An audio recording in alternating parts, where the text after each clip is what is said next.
Hey, fifth grade Task Learning Hub, it's Desiree here, and I have a writing strategy I want to teach you that's going to piggyback off of what Miss Minen just taught you this week about the importance of understanding firsthand accounts versus secondhand accounts. As a writer, that's something that's really important to you because that's how you're going to decide, is this story going to be written in first person or is it going to be written in third person? This is something that you're going to want to decide on even before you start drafting. Is thinking about, what kind of writing is this going to be? Miss Minen gave you some great examples on an anchor chart that she showed you in her lesson. She gave you some examples of firsthand accounts like diaries, journals, interviews, autobiographies, emails, letters, speeches, narrative, personal narrative stories, things like that.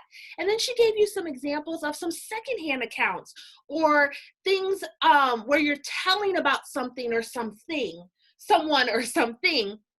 And she said encyclopedias, textbooks, biographies, nonfiction, newspaper articles, magazine articles, and things like that. So you have lots of different ways that you can structure your writing. And so as a writer, yes, you got to think about, am I going to write this in firsthand or secondhand? But you also are going to want to think about what type of genre of writing you're going to use. And this was a lesson I actually did with one of our third graders in our 101 program. Even though it's focused on reading, we can take this strategy and connect it to writing as well. So this is all about using what we know about genre to understand what we are going to read even more. We can take what we know about genre to help us write the best story as possible too. Here's lots of different types of genres that you could choose: fiction, poetry, mysteries, nonfiction, biography, fantasy, autobiography, fairy tales, and so much more. Now, let's say, for example, we are going to write a story. We decide to write it in a fairy tale format, okay?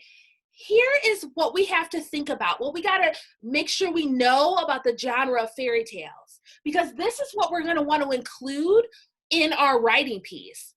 So let's say we brainstorm, and what we know about fairy tales is it's set in the past. It can include fantasy or make-believe characters. It's good versus evil characters. There's some magical elements in there.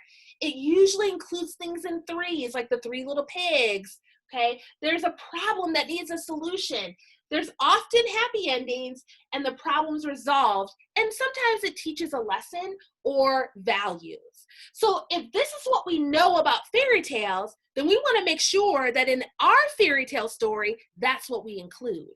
So this is why it's important as a writer that you decide before you even start drafting, what genre is your story going to be in? Are you going to write it as a poem? Are you going to write it as a mystery? Are you going to write a biography? This is so important because then you can take what you know about mysteries, about biographies, and so on, and plan out how you're going to include that in your story. Okay? All right. I'll talk to you guys later, and I'll see you later in the group.